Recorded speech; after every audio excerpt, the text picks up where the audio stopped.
में Marco Rubio ने बताया कि भारत ने हमेशा से ही ऐसे तथ्यों की ओर इशारा किया है जो पाकिस्तान में पल रहे आतंकी समूहों को लेकर भारत की चिंता को दिखाता है।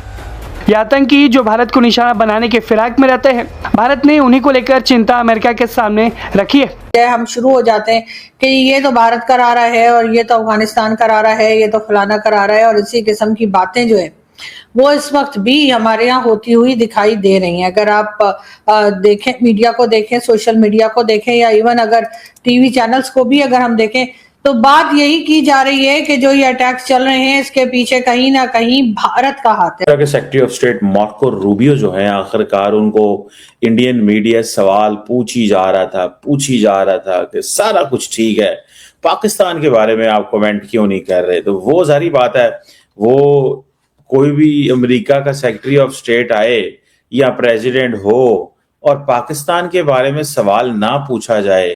India is always pointing to the fact that there are armed terrorist groups operating from Pakistani territory that target India. They're always concerned about that. But as far as the role they played as a mediator and a facilitator in the Iran situation, it never came up. I don't think they would complain about that. I mean, इसके साथ ही Rubio ने ये बताया कि भारत ने पाकिस्तान के मध्यस्थ बनने पर किसी भी तरह की बातचीत अमेरिका के साथ नहीं की है।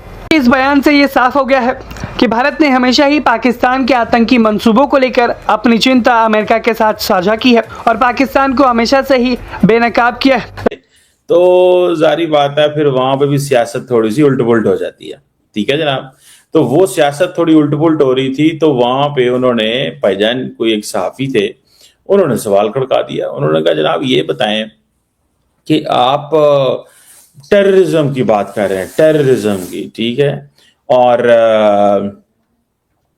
वो जिसे कहते हैं ना वो है। अच्छा, और दूसरा बहुत सारे इंडियन सहाफियों ने वो अंडर प्रेशर भी लेके आने की कोशिश की। जय हिंद साथियों, एक तरफ पाकिस्तान इस बात से नाराज है कि इस बार अमेरिका के विदेश मंत्री भारत तो आए हैं, मार्को रूबियो, लेकिन अमेरिका की तरफ से इस बार पाकिस्तान में कोई नहीं गया, क्योंकि हर बार देखने को मिलता था कि अमेरिका अगर किसी नेता को अगर इंडिया भेजते थे तो उसका अगला दौरा पाकिस्तान भी हुआ करता था, लेकिन इस बार ऐसा कुछ नहीं हुआ। ऊपर से मार्को रूबियो इंडिया में आकर पाकिस्तान को लेकर ऐसा बयान दिया है जिससे पाकिस्तान भी चिढ़ गया है, क्योंकि पाकिस्तान को लगता था कि वो ईरान और अमेरिका के मध्यस्थता करवाने की कोशिश कर रहा है, तो इसमें इंडिया जो है वो बाधा बन रहा है। लेकिन मार्को रूबियो ने यह स्पष्ट कर दिया है कि भारत ने इसमें कुछ भी नहीं कहा, पाकिस्तान की औकात ही नहीं थी मध्यस्थता कराने की, इसलिए पाकिस्तान फ्लॉप हुआ है। भारत ने ऐसे ही छोड़ दिया था कि अगर पाकिस्तान की औकात है तो वो मध्यस्थता करा ले, लेकिन भारत को पता था कि ये मध्यस्थता कराने में असफल ही होगा, और हुआ भी ऐसा ही। और अभी देख सकते हैं कि पाकिस्तान में क्या दशा चल रहा है, और उस पर भी मार्को रूबियो ने कहा है। मार्को रूबियो ने यह साफ कह दिया है कि भारत हमेशा इस बात का टेंशन लेता है कि पाकिस्तान में जो आतंकवाद पल रहे हैं वो दुनिया के लिए घातक हो सकते हैं, और भारत इस पर बार बार अपनी चिंता जाहिर करता है, और पाकिस्तान अभी उसका असर भी भुगत रहा है। अभी पाकिस्तान में ट्रेन ब्लास्ट और उनके सैनिक रोके गए, कुछ दिन पहले पाइपलाइन ब्लास्ट हुआ था। इस तरह की घटना पाकिस्तान में देखने को मिल रहा है, और अब पाकिस्तानियों के लिए ये आम बात हो गई है। इस पर भी मार्को रूबियो ने बता दिया है, लेकिन फिर भी इन पाकिस्तानियों को कोई अकल आने वाला है नहीं, और वो सिर्फ इस बात देखें कि कैसे क्वाड समिट के लिए ये इंडिया तो आए हैं, पर पाकिस्तान इस बार फिर से खाली रह जाएगा, सिर्फ आतंकवादी पालते रह जाएंगे। दुनिया से कुछ तकनीक लेने की बजाय सिर्फ आतंकवाद के रास्ते पर ही पाकिस्तान चल रहा है, उसको रेसिज्म के ऊपर और बहुत सारी चीज़ों के ऊपर। तो जिसे उसने कहा कि जिसे वो कहते हैं ना कि क्यों पाकिस्तान के बारे में क्या कहेंगे आप, स्पॉन्सर टेररिज्म करता है। तो ये उन्होंने फिर एक स्टेटमेंट वहां पे जारी की, जरा आप भी सुन लेते हैं। The role that Pakistan has. Do the Indians voice any concern to you? What do you tell them? no, I mean, look, they're concerned about this. Things they're always concerned about, obviously. India is always pointing to the fact that there are armed terrorist groups operating from Pakistani territory that target India. They're always concerned about that. But as far as the role they played as a mediator and a facilitator in the Iran situation, it never came up. I don't think they would complain about that. I mean, their issues with Pakistan are different. Okay? समझ रहे हैं आप बात को? वो क्या कह रहे हैं? वो कह रहे हैं भाईजान वो ईरान के वाले से तो कुछ नहीं कहेंगे।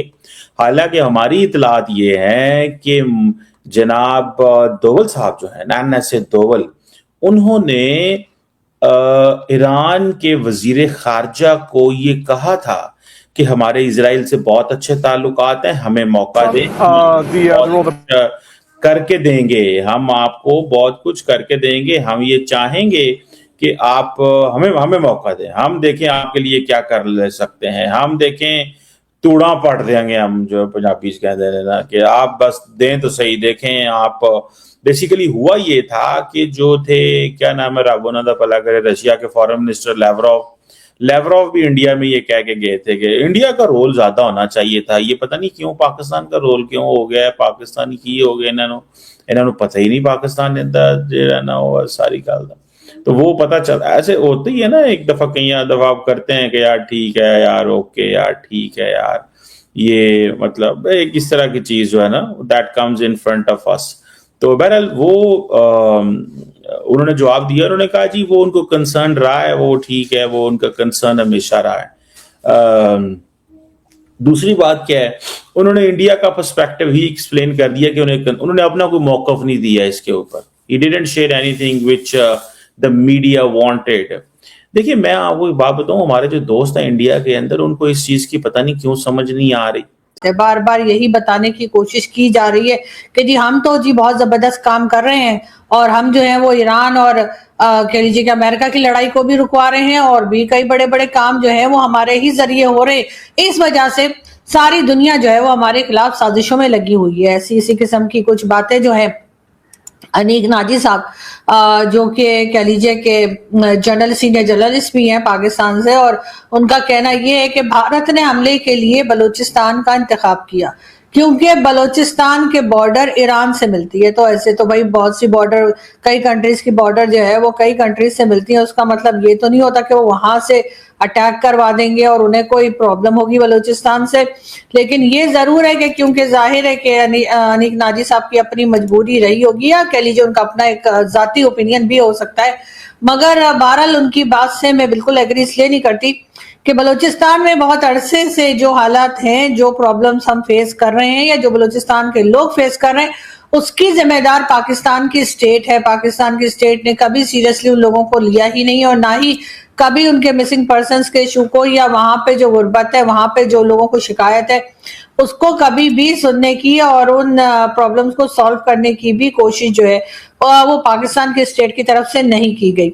और यही रीजन है कि वहां पर इश्यूज जो हैं वो बढ़ते चले जा रहे हैं। लेकिन बहरहाल अनीक नाजी साहब का, जैसे मैंने कहा, उनका अपना एक जाती ओपिनियन हो सकता है, लेकिन बहरहाल कंवर चीमा साहब थे, उनका अपना है, जैसे मैंने कहा, पॉइंट ऑफ व्यू है। उनका कहना ये है कि जी यहाँ पे बलूचिस्तान में जो कुछ हो रहा है वो यकीनन कोई और कंट्री करवा रही है। उसकी रीजन यही है कि जी क्योंकि हम जो है ईरान और अमेरिका के बीच में अमन करवा रहे हैं, हमारे यहाँ पीस टॉक चल रही है, हमारे यहाँ सारे कारनामे हम कर रहे हैं, और हमें इन तमाम बातों से रोकने के लिए जो है सारी दुनिया हमारे खिलाफ साजिश कर रही है।